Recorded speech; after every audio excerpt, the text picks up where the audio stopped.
We need personal responsibility more than ever. The Stoics, over 2,000 years ago, figured out an operating framework for life.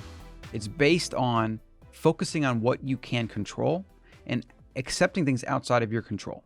This gets murky because people confuse the two. They think that if they yell at somebody enough or if they do certain things, that people will come to their side or they can affect a certain change. To an extent, you can do that. But generally, when you try to force things, it ends up backfiring.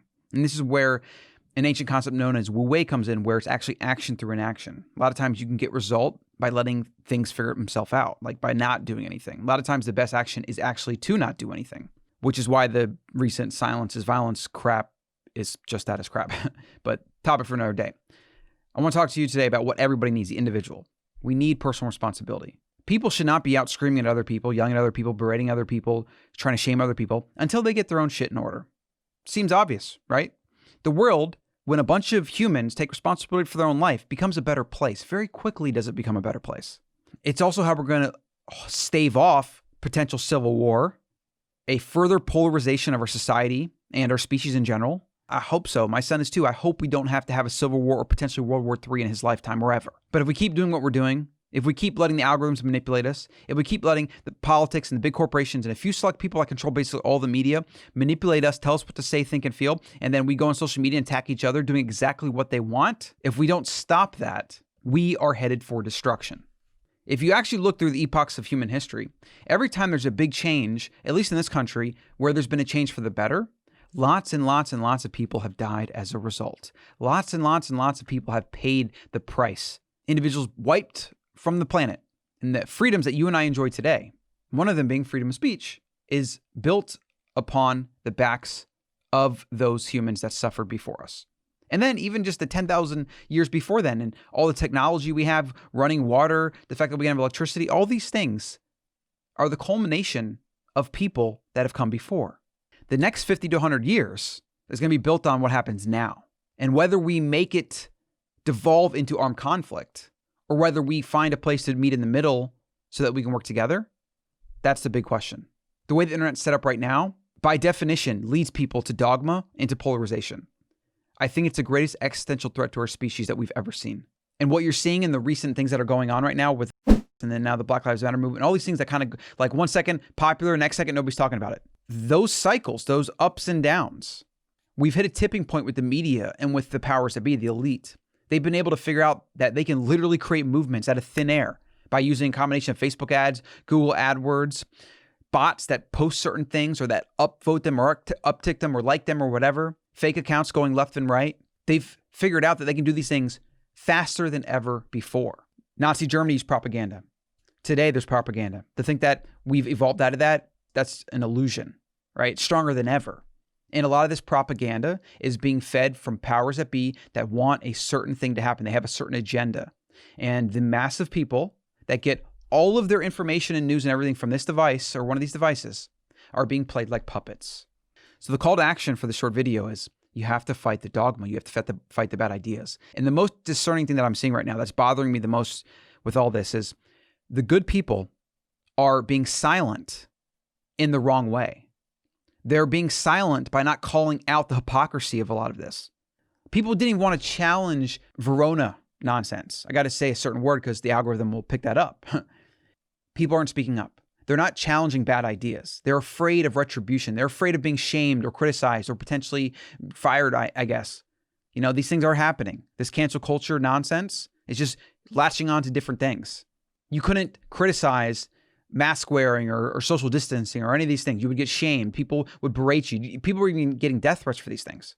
And now, same thing's going on with the Black Lives Matter movement.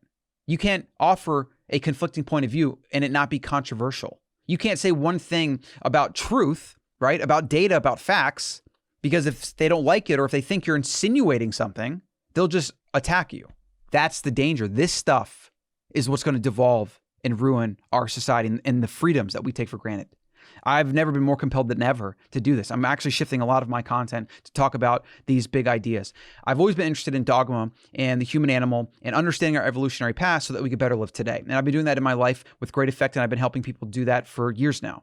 I want to focus really on the mind because the things that we so easily succumb to. This us versus them, this put all these ideas in a box over here so I can know that this box is bad, and then the box that I have on this side is good, and then having nothing in the middle, no empathy, no sympathy, no tolerance, and just yelling and screaming, kicking and moving people to that box and moving them across that line so that they're against me and I'm good and they're bad.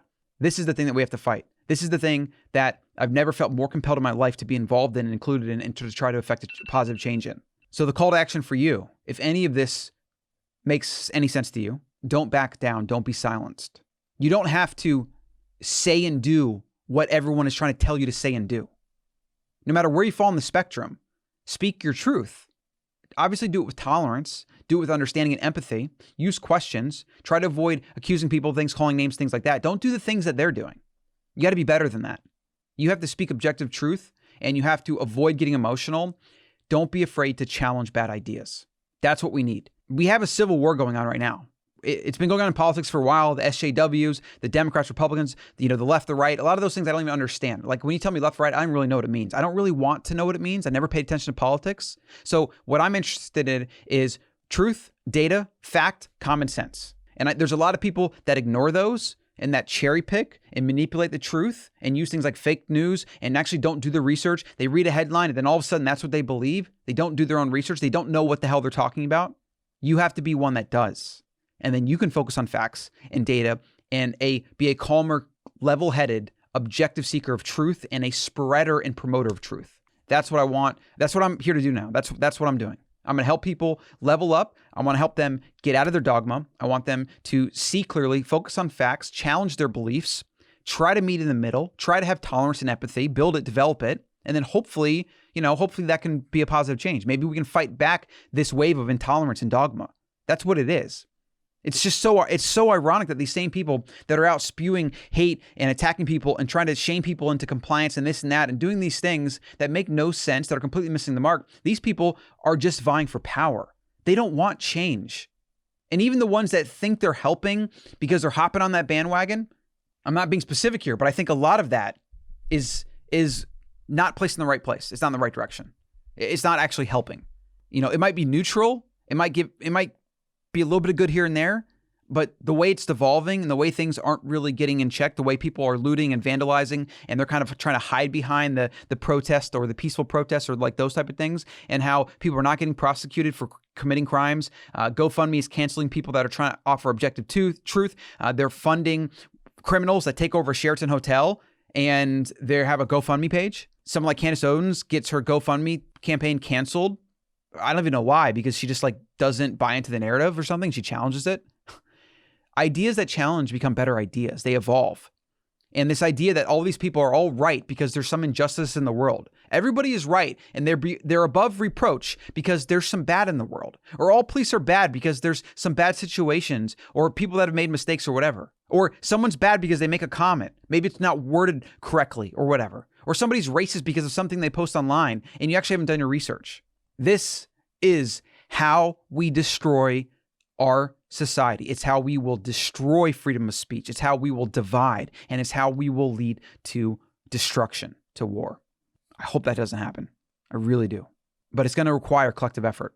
It really is. Do not be shamed into silence. Do not be shamed into saying things that you don't really believe or that are half-baked truths or aren't objective or whatever. Don't be shamed or manipulated or controlled into hopping on the bandwagon unless you have a really good reason to, and it's done with a balanced view of all of it. Don't be shamed into dogma. Don't fall into it, and avoid the screens that manipulate you and the algorithms that are built to serve you up things you want to see and push aside things you don't want to see, which leads to a fragile, dogmatic worldview that is the very problem of this polarization that we have in our culture today. We have to fight back. We have to be pro everyone, pro equality, which is what everyone's saying they want. But a lot of people don't want that. A lot of people either don't want that or they're going about it the wrong way. And they're both dangerous. The second one's more insidious because people think they're doing good, but they're not. What we need to do is focus on solutions, not problems. Yes, we know there's problems. Everybody agrees that there's problems. Everybody agrees that there are problems.